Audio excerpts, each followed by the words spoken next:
சக்கு looks. குட்டீஸ், இன்னைக்கு நம்ம முயலும் ஆமையும் கதையும் பார்க்க போகிறோம். காட்டில் குட்டி முயல் ஒன்று இருந்தது.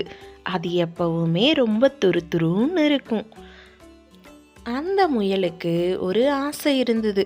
இந்த காட்டில் நான் தான் ரொம்ப வேகமாக ஓடுறேன், என்னை தவிர யாருமே இந்த அளவுக்கு வேகமாக ஓட முடியாது அப்படின்னு காட்டுக்குள்ளே சொல்லிட்டு இருந்தது.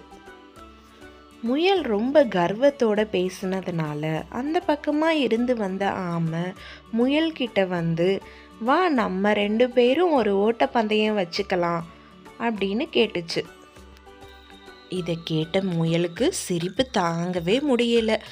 நம்மளே எவ்வளோ வேகமாக ஓடுறோம், இது ரொம்ப மெதுவாக நடக்கிற ஆமை, இந்த ஆமை நம்மளை எப்படியும் ஜெயிக்க முடியாதுன்னு ரொம்பவே சிரிப்பு. ஓட்டப்பந்தயம் ஆரம்பித்ததும் முயல் ரொம்ப சீக்கிரமாக ஓடிருச்சு. கொஞ்ச நேரத்திலேயே ரொம்ப தூரத்தை கடந்துருச்சு. அப்போ முயல் திரும்பி பார்த்துச்சு. ஆமை கண்ணு கெட்டுற தூரம் வரைக்கும் இல்லவே இல்லை.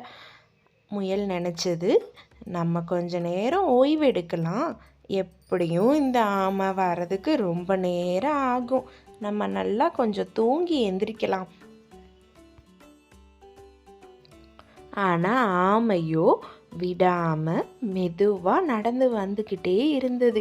இன்னும் கொஞ்ச நேரத்தில் ஓட்டப்பந்தயம் முடியவே போகுது. அந்த இடத்துக்கு ஆமை வந்துருச்சு. முழிச்சு பார்த்த முயல் அப்போதான் உணர்ந்துச்சு, அச்சச்சோ நம்ம ரொம்ப நேரம் தூங்கிட்டோம், ஆமை கிட்ட போயிருச்சே அப்படின்ட்டு பார்த்து பதற ஆரம்பிச்சது. முயல் இப்போ வேகமாக ஓட ஆரம்பிச்சது. ஆனால் ரொம்ப நேரம் ஆயிடுச்சு இல்லையா, அதனால் முயல் எவ்வளவுதான் வேகமாக ஓடினாலும் ஆமை அதுக்குள்ளே வின் பண்ணவே செஞ்சிருச்சு. எந்த முயல் அதிக கர்வ தைரியத்தோடையும் சோம்பேறியாகவும் இருந்துச்சோ அது ஆமைக்கிட்ட தோத்துருச்சு. அது ஆமையை ரொம்ப இழிவாகவும் எடை குறைச்சும் நினச்சது. ஆனால் ஆமையோ மெதுவாக நிதானமாக தனது குறிக்கோளை நோக்கி நகர்ந்துச்சு. அதனால தான் ஆமையால் ஜெயிக்கவும் முடிஞ்சது.